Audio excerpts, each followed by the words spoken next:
French pharmacists launched their first walkout in 10 years, closing up shop over drug shortages, low regulated prices, pharmacy closures and fears medications could be sold online. After poster and email campaigns to warn of the closures in recent days, patients found around 90% of pharmacies across France closed for the day, with every single one in some regional towns shutting their doors. Local authorities have requisitioned some locations to ensure legally required minimum coverage. Protesters in cities including Toulouse, Nice, Angers and Limoges chanted slogans like "Pharmacies in danger means a threat to health and where's the amoxicillin?", referring to an antibiotic that has suffered repeated shortages. Professionals say they are just as concerned about drug shortages, rural closures and training reform as about remuneration and conditions.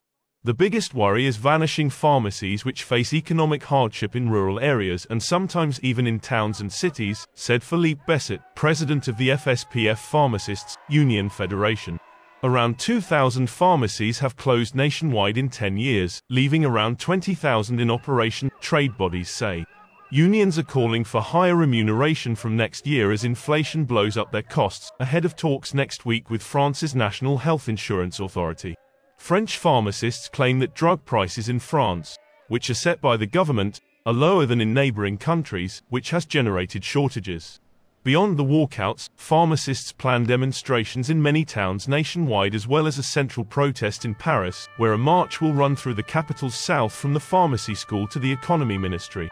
A major sore point concerns suspected government plans to make it easier to sell over-the-counter medications online.